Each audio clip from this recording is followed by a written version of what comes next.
mga kaibigan! Welcome to In My Toolbox, your go-to channel for all things businesses, finance, sales, and marketing, and everything interesting. Whether you're an aspiring entrepreneur, a seasoned professional, or someone looking to just sharpen their skill set, or maybe you're someone who would like to be the smartest person in the room, this is the space where we unpack the tools you need to succeed or just learning. In each episode, mga kaibigan, we dig deep into the strategies, share actionable insights, offer maybe expert advice to help you that you'll be able to navigate fast-paced world of business, from mastering sales technique and decoding marketing trends for you to be able to understand financial literacy and building growth-focused mindset, or maybe just anything with value from the educated world. I tell you, I got you covered. Think of this show as your personal toolbox, always stocked with resources, tips, and inspiration that you need to tackle all of those challenges out there, grow your business, and achieve definitely your goals. By the way, the information provided here, always remember, is for general information purposes only, and it should not be considered as a professional advice. By the way, I'm not a tax advisor, I'm not a lawyer, I'm not a financial planner. Of course, for advice tailored to your specific situation, please consult qualified professional in the relevant field, all right? So, if you're ready to take your game to the next level, hit that subscribe button, hit that like, and let's build something extraordinary together. My name is Enrico Pobre. I'm an economist, financial professional, business consultant, your resource. Again, welcome to In My Toolbox. All right, how is your weekday, mga kaibigan? Depending on when you're going to be listening to this show, right? I have a very interesting topic today. We call it Pinoy Branding. Okay? Pinoy Branding, wherein, how do you market your Fil-Am business here in the United States, right? So, the United States, you and me already know it by this time. It offers immense opportunities for, Filipino entrepreneurs like you and me, or professionals and, businesses out there that's looking to establish themselves in this competitive market. However, mga kaibigan, breaking through and standing out, it actually requires more than just talent and hard work. I hope you understand that, right? So, because it demands a strong, authentic brand. Whether you're an entrepreneur or a freelancer or a business owner, your personal and business brand will define how your audience will be able to perceive you, how you're selling yourself to them, right? So, I would like, my hope tonight, guys, is to give you a guidance, provide you tailored strategies to help Filipinos like you and me effectively market themselves and their businesses here in the United States while you're actually staying true to your roots, or to our roots, right? So understanding personal and business branding is something that I would want to talk to you about. But let's look at this one first, okay? Let's talk about branding first. Branding is more than just a logo or a tagline out there, right? It is your identity. It's going to be your voice. In fact, it is your story. The story that shaped public perception. Personal branding naman is actually focuses on how individuals present themselves professionally. So have a quick question to yourself. How are you branding yourself? How do you present yourself professionally to the market, right? So while business branding, encompasses the overall identity of a company, right? So personal is you, and then the business is the totality of your company. So for Filipinos here in the United States, embracing your cultural identity is actually a very powerful asset. I don't know if you know that, So, because I remember when I was in Europe at the time, even my own dialect, when I was in my province, I speak it regularly and I did see value to it because, well, I just know a dialect, right? Up until when I lived in Europe and then I was able to speak other dialects, I'm telling you, it becomes powerful. The reason why it's powerful is, hey, I know other languages, I know other dialects, and that gives you an edge. Not really for something else, but you have something that not everybody has, right? So that's a powerful asset that you got there. So Pinoy hospitality, or our resilience and our strong work ethic, can differentiate your brand from the competition. Exactly what I'm saying. I'm just talking about dialects there. But, there's a powerful assets right there and there. Now here, because of our roots, our ethnicity, that can be your competitive advantage in the market.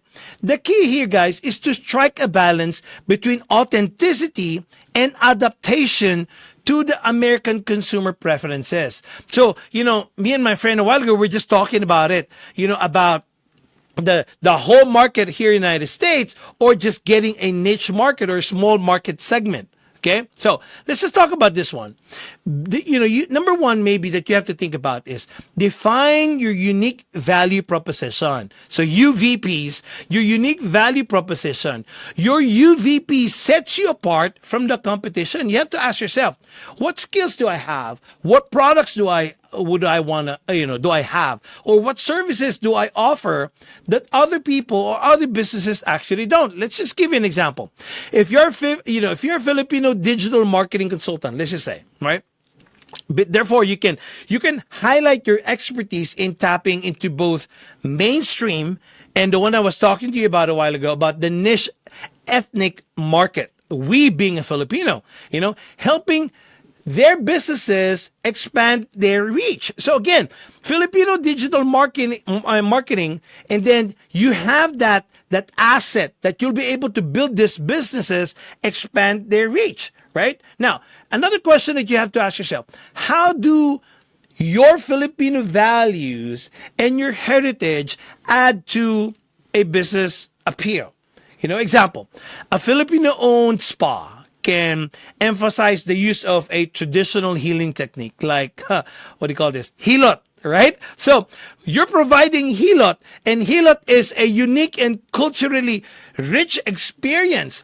For some people, they may not even understand that, right? But for us, just saying hilot automatically, it brings us back to a memory of what hilot was. If you ever had that before, you exactly know what I'm talking about. Another question that you would want to ask is, what specific problems you're able to solve for a certain target market? Example, right? A Filipino food truck. Oh my God, guys, when I was here in Vegas, now that I only understood what food trucks were, right? So if you're a Filipino food truck owner, and you would like to highlight that, you bring an authentic street food flavors to an area where such cuisine, or what you offer, the food, right, is not readily available. Okay, so there's a lot of them, right? And then even balot, I tell you, is actually becoming popular to the American market. The reason why popular is, I cannot eat that. But nonetheless, right? This isaw, all of these things, that exactly is what I'm talking about. Authentic street food flavors. Okay. Let's talk about you creating maybe a professional website. That's another thing, because we're creating your brand, right? Your company brand and your personal brand. Your website, it actually serves as your digital storefront. So, and not only that, your website is your visibility.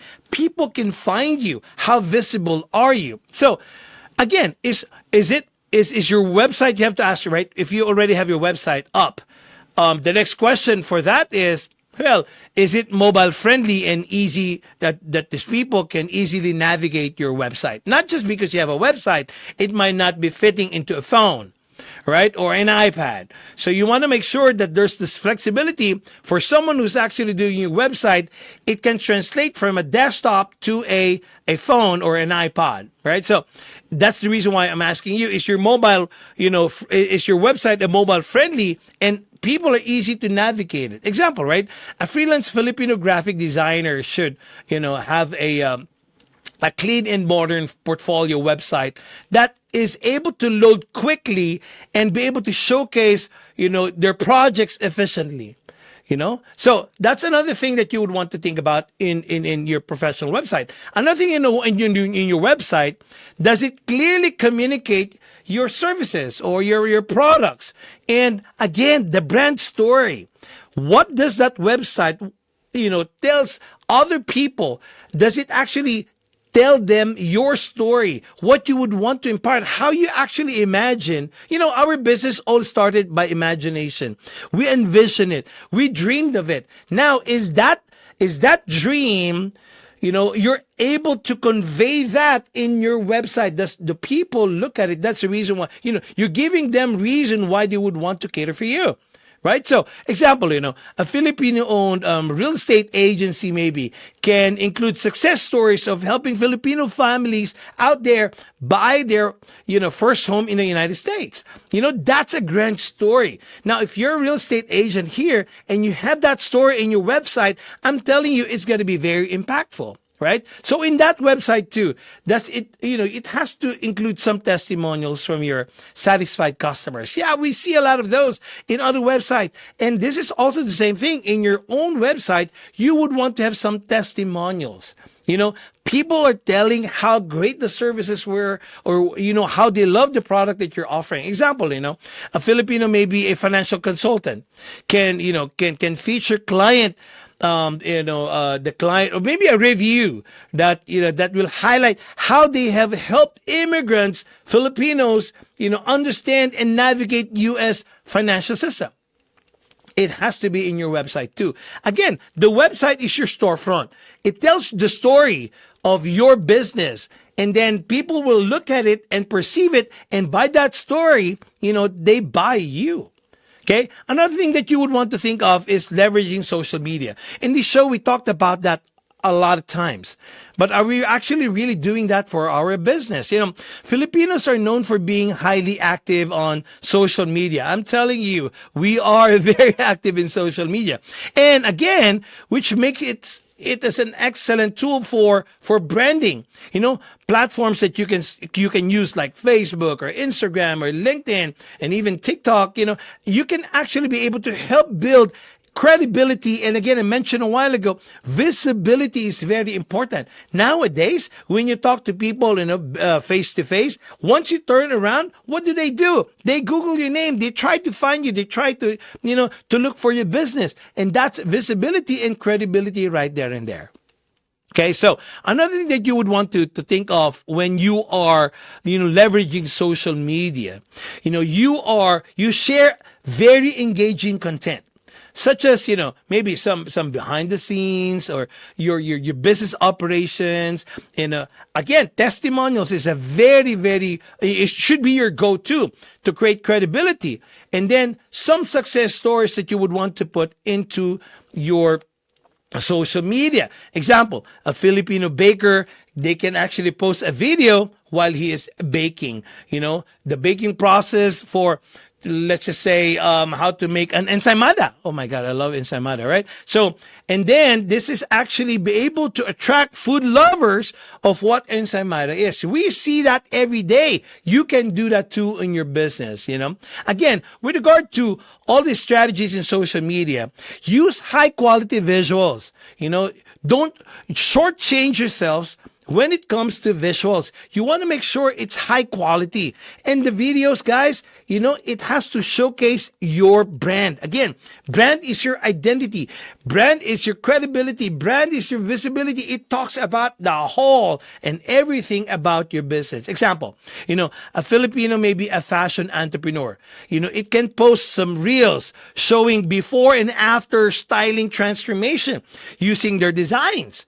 That'd be a good story right there and there, So if you have a business, you would want to make sure that you use that strategy of before and after if it's applicable, right? Another thing on social media, engage with your audience through, opening your comments and messages and live sessions. Example, I'll give an example, right? So maybe a Filipino life coach, and this Filipino life coach can actually host weekly live question and answer sessions, addressing common challenges faced by immigrants adjusting to U.S. life. Every day there are new immigrants coming here in the United States, and just like you and me before when we were first here, try to remember that the first time that you stepped here in the United States, we don't know anything, or we may know a little bit, right? But who guided us through our way into the system of the United States, right? So that might be a good example a good way of touching people's Filipinos in social media. Okay. Speaking about website a while ago, speaking about social media, you might want to add on optimization for your SEOs and your local search. You want to make sure that you are visible and easily searched by people who would want to buy your product, avail of your services. You want to make sure that you use keywords that's very relevant to your industry to be able to improve your visibility, like in Google, right? So, example, a Filipino, maybe you would want, there's a lot of teachers here, a tutoring, specializing in ESL, like, the English as a second language, right? So you should use a term like Filipino English tutor in Los Angeles. Now, that could be definitely for search engine, for people who's going to be looking for you. The search engine will direct them to you. Okay. Another thing that you would want to consider, list your business on Google My Business, maybe, or maybe in Yelp or in other local directories. Why? Again, visibility, availability, how the market can reach out to you. Of course, if they don't see you, if they don't know you, how would they know that you have such a business, right? So that just makes sense. Now, go to the other side of that. How would you want them to find you? An example, a Filipino-owned restaurant, maybe, there's a lot of them, right, should ensure that their business is listed with correct details and images so customers can easily find them. The first time that I was when I came here in Las Vegas, of course, I was looking for Filipino food. What's the first thing that I did, right? Google it, Filipino restaurants near me, right? So, and I found one near me. So, another thing that you would want to consider, encourage satisfied customers to leave positive reviews, okay? For example, a Filipino chiropractor can request patients to leave a review explaining how their treatment helped with their pain relief. That's very important. I look at reviews, I gauge, I trust people by what they say and by what they experience in a certain service or a product, but I look for many reviews, not just one or two, and, because that's not going to be dependable. You know what I mean, right? Another thing that you would want to consider in your branding is network and build relationships. I don't know if you've networked before, because networking is a crucial tool here in the United States, where personal connection can actually open a lot of doors, to business opportunities. If you haven't done networking before, if you're shy, this is the right time for you to do it. So you'll experience it. You don't want to delay it more. There's so much more that you will learn in networking. When you go to a networking, just don't go there because you want to sell, or, you want to your products or services that these people will be able to avail. No, you build relationship in networking and figure out where you can actually attach those businesses, the business that you have, or the product that you have, or the services that you have. Okay, so how do you do this? Attend industry events, attend conferences, or you go to meetups. Say for example, you're a Filipino software developer, right? And then you, of course, as a Filipino software developer, you would want to attend on a tech meetup, maybe in Silicon Valley. You have it here, even in Vegas, right? So this is going to be able to connect you with potential employers or investors. You just wouldn't know. That's why you would want to go out there and network. You would want to join local business organization and Filipino American Association. Example, right? So a Filipino lawyer can become a member of a Fil-Am Chamber of Commerce. We have a lot here in Vegas, right? Or even wherever you are, start looking for those Chamber of Commerce. You are going to connect with fellow professionals and, of course, potential clients in those networks, right? So another thing is you build relationship with influencers. So, so many years ago, influencers is not even a thing.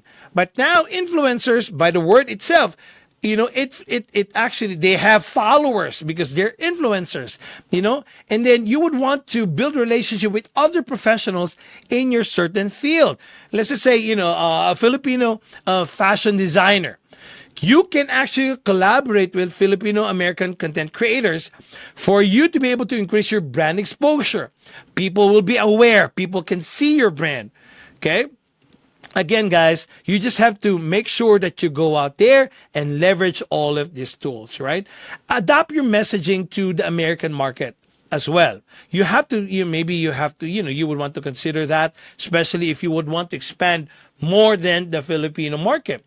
But you have to consider that your adaptability has to be there, especially you would want to tap the American market, or, not just on a very niche market if you would want to expand, right? So while staying true to your roots, again, as a Filipino, you can still go out there and send a message to the whole of the market here in the United States, right? So it's essential that you tailor your messaging to the bigger audience, the American audience. Okay. Now, again, let's go back there. Let's use clear, concise, verbiage or languages that will be able to resonate well with your target demographics. Example, right? So again, we were talking about fashion a while ago. Maybe a beauty brand that you would want to bring out there in the market, right? So this should emphasize the benefits of using organic ingredients rather than just listing product components. I hope that makes sense, right? So you would want to make sure that you have a clear and concise language that you use. So don't just go out there, hey, I'm selling ABC product. But rather, the emphasis on the benefits of using organic ingredients, okay, is going to be a good tool. My daughter was just telling me, hey, Dad, I would want to have a side hustle. Okay, what do you want to do? Okay, so I want to do this with my friends, clean cars. Okay, so how do you differentiate yourself from the others? Okay, so she started thinking about it. And I told her, hey, you might want to say, you go to their houses. You can market that way, or maybe you can actually highlight it's a hand wash, rather than just listing, hey, we have a car wash.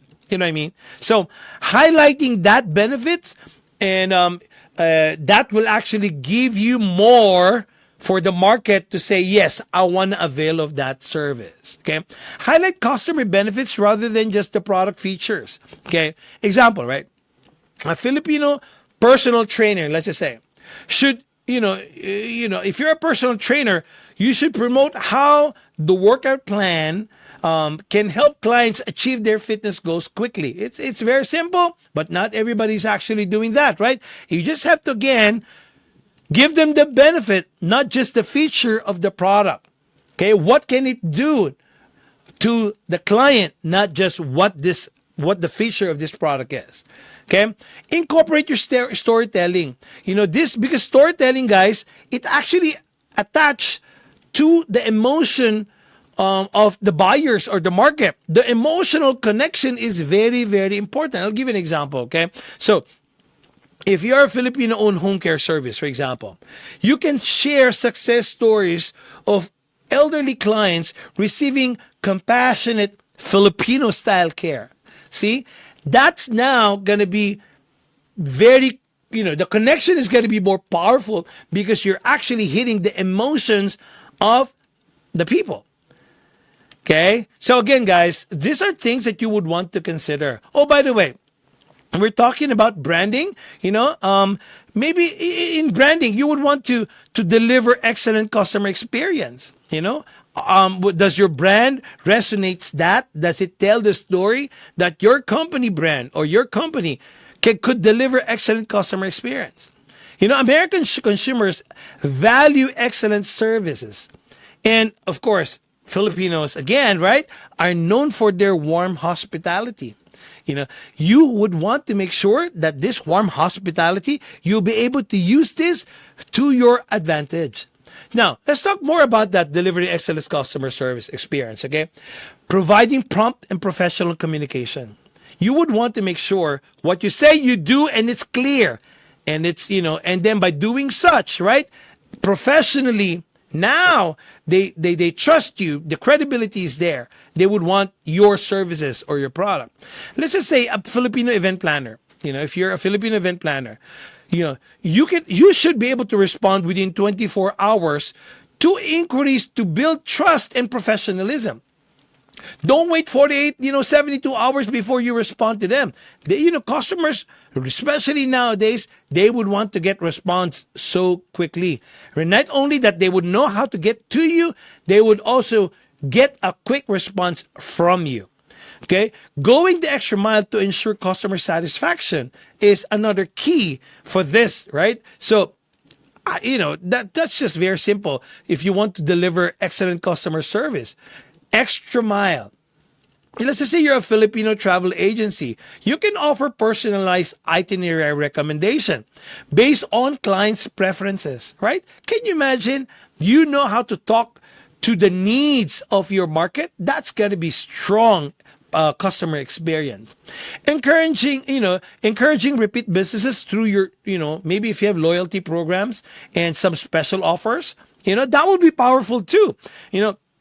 For example, a Filipino-owned cleaning services, you can provide discounted rates for repeat customers. Why not, right? So those are the things that could help you build a powerful customer experience.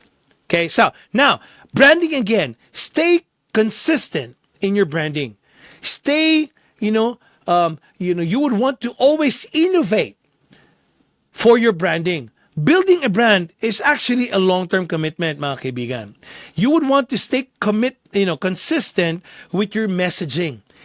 You are only saying one message.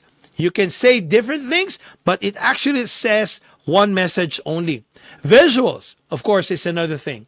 And of course, customer engagement strategies. What are your customer engagement strategies today that that's going to be able to help your customers, and then the services that you give them is consistent, and you always look for other things to innovate and improve your products or services.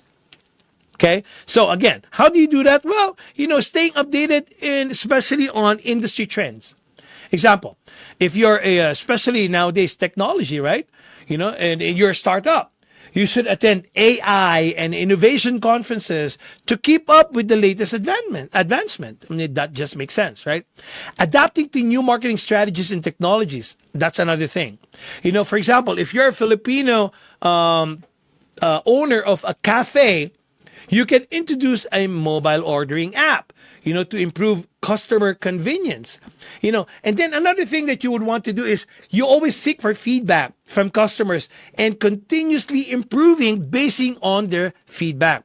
We all would want to be listened to, right? And if they see that, they will cater more to you. Example, we were talking about a fitness coach a while ago, right? So adjusting that workout programs based on clients' feedback to be able to maximize effectiveness. All of this, mga kaibigan, is part of your branding. That's the reason why, if we go back to the beginning a while ago, you have what you call your personal brand and your company brand. How are you going to market your company to the Filipino American market here in the United States? So you would want to start from there. All right, guys. So again, marketing yourself, mga kaibigan, or maybe your business again, here in the United States, as a Filipino, okay, take note of that.